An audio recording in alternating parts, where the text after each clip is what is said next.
होगा तो क्या होता है H2SO4। हम इसको क्या पढ़ते हैं H2SO4 को सल्फ्यूरिक एसिड पढ़ेंगे।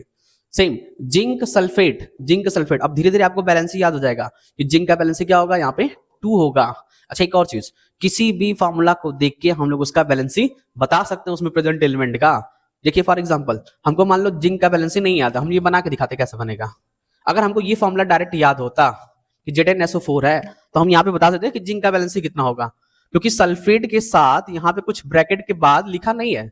इसका मतलब जितना बैलेंस इसका था उतना बैलेंस इसका है, इसलिए कट पिट गया सब, इसलिए क्या बन गया ZnSO4 बन गया।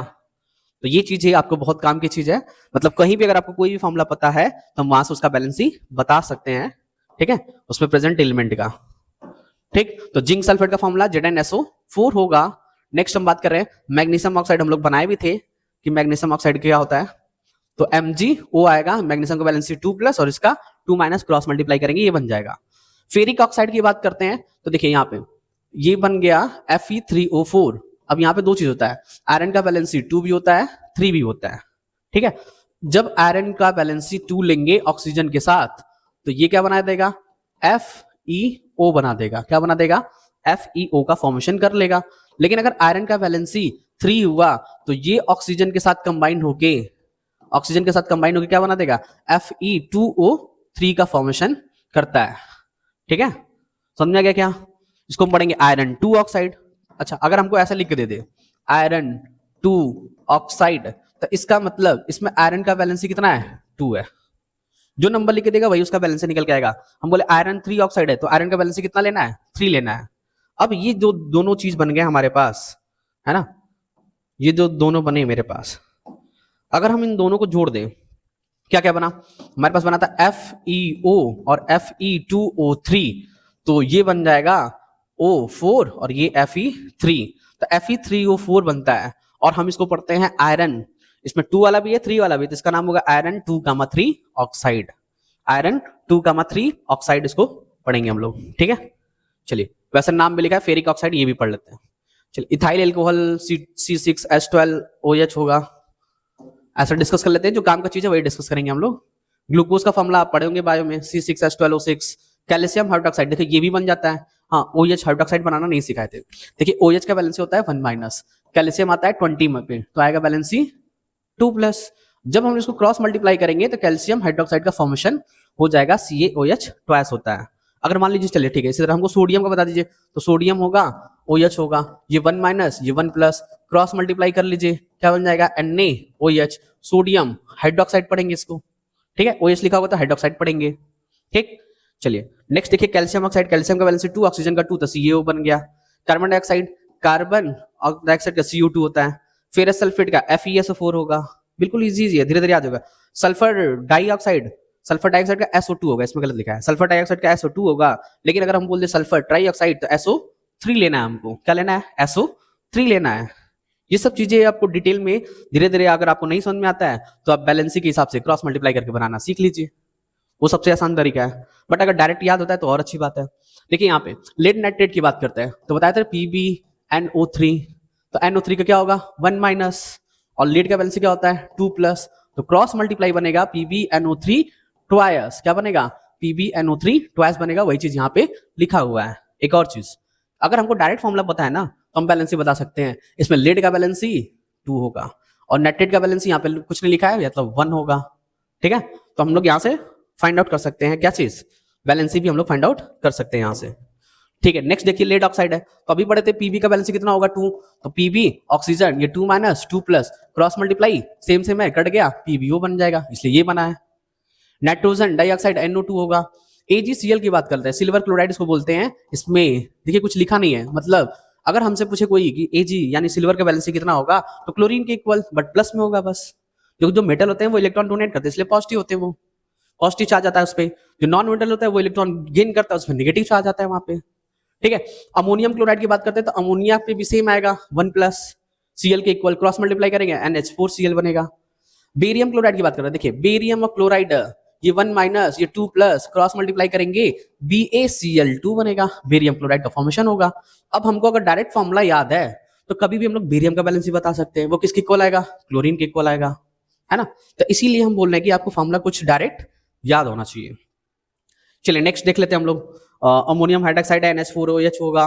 कॉपर सल्फेट, देखिए यहाँ पे लिखा है कॉपर 2, यानी कॉपर का बैलेंसी 1 और 2 दोनों होता है, यहाँ पे 2 लेना है। तो जब हम लोग कॉपर का बैलेंसी क्या लेंगे, देखिए यहाँ पे ये दोनों डिस्कस कर लेते हैं कैसे बना। कॉपर सल्फेट, ये आएगा 2 माइनस, ये आएगा 2 प्लस, तो ये सेम सेम हो गया, बन जाएगा CuSO4। हम उसको पढ़ते हैं कॉपर सल्फेट, बट एक्चुअल क्या होता है कॉपर 2 सल्फेट, क्योंकि इसमें कॉपर का बैलेंसी कितना है 2 है। अगर हम ये लिख दे कॉपर और क्लोरीन, ये 1 माइनस, इसका लिखे 1, क्या लिखे 1 2 प्लस, कॉपर का क्या होता है 2 प्लस, क्रॉस मल्टीप्लाई करेंगे बनेगा CuCl2 कॉपर क्लोराइड। अब इसमें कॉपर का बैलेंस कितना है ना, तो इस वाले में कॉपर का बैलेंस कितना है 2 है। तो ऐसा हम लोग बता सकते हैं, अगर हमको फॉर्मूला याद है तो बैलेंस भी बता सकते हैं, ठीक है। कॉपर 2 क्लोराइड भी इसको पढ़ सकते हैं, क्योंकि इसमें कॉपर का बैलेंस कितना है 2 है।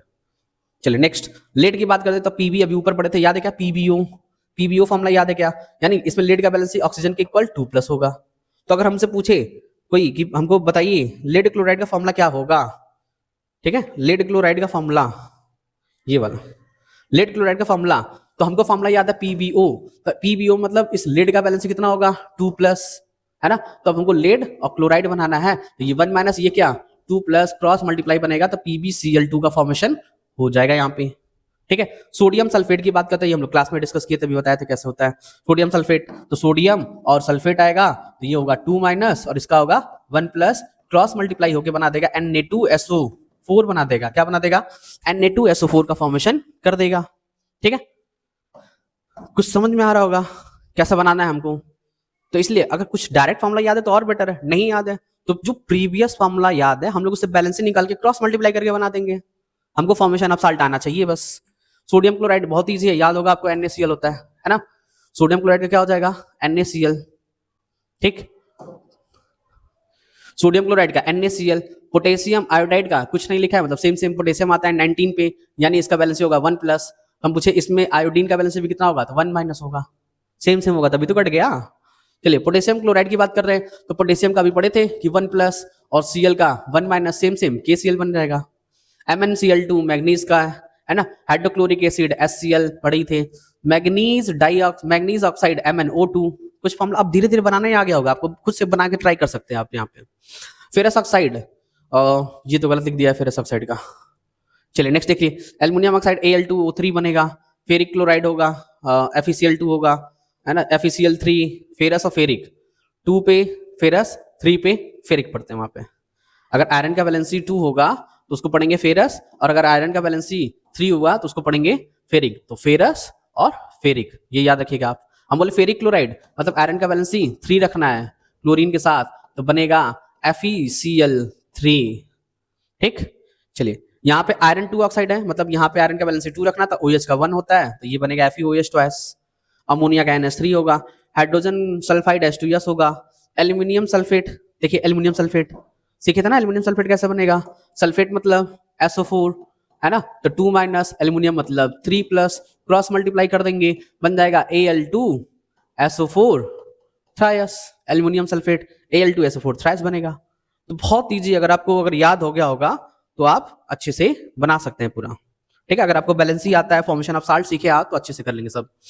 ये है कुछ फॉर्मूला है ना जो कि बहुत इंपॉर्टेंट है, इसमें जो लिखा है सब इंपॉर्टेंट ही है। एक बार आप इसको ऐसे हम लोग फास्ट स्पीड में कवर कर लेते हैं, एक बार आप इसको अच्छे से देख के पूरा नोट्स में बना लीजिएगा पहले, ठीक है। एल्यूमिनियम क्लोराइड AlCl3 होगा। बेरियम सल्फेट की बात करें, देखिए यहाँ पे बेरियम बता देंगे हम लोग, बेरियम हम लोग पढ़े थे बेरियम, है ना, तो बेरियम का बैलेंस किसके इक्वल आएगा SO4 के, बेरियम का बैलेंस किसके इक्वल आएगा SO4 के, तो इसका 2 माइनस इसका हुआ 2 प्लस, सेम सेम कट गया। पोटेशियम का 1 होगा, इसका 1 प्लस, इसका 1 माइनस, क्रॉस मल्टीप्लाई यही बनेगा। नाइट्रिक एसिड HNO3 याद रखिएगा, NO3 का पढ़े थे आप 1 माइनस होता है नाइट्रेट में, तो यहाँ पे 1 है, इसका 1 प्लस, इसका 1 माइनस, ये बन गया। सेम कैल्शियम नाइट्रेट देखिए बना के दिखाते हैं आपको, कैल्शियम और नाइट्रेट, तो नाइट्रेट का 1 माइनस, कैल्शियम का 2 प्लस, क्रॉस मल्टीप्लाई करेंगे CaNO3 ट्वाइस बनेगा, सिंपल सी कहानी है। हाइड्रोक्साइड लिखा है मतलब OH लगाना है, सोडियम का 1 1, इसका 1 प्लस, इसका 1 माइनस, NaOH बनेगा। सॉरी, सिल्वर की बात करते हैं, तो सिल्वर और नाइट्रेट, नाइट्रेट मतलब NO3 माइनस, इसका Ag प्लस, तो प्लस माइनस यही बनेगा। सेम सोडियम नाइट्रेट है, कैल्शियम कार्बोनेट है, कार्बोनेट बताए थे 2 माइनस, जिंक कार्बोनेट है, जिंक ऑक्साइड है, MgCl2 है, CO मतलब कार्बन मोनोऑक्साइड है, CO2 मतलब कार्बन डाइऑक्साइड है ना, बहुत सारे चीजें, 81 है टोटल इसमें।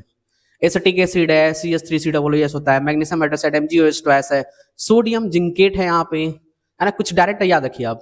ब्लीचिंग पाउडर क्या होता है, CaOCl2 होता है। ये सब बाकी चीजें हम लोग 10th के सिलेबस में डिस्कस करेंगे आगे, जैसा मिलेगा हमको।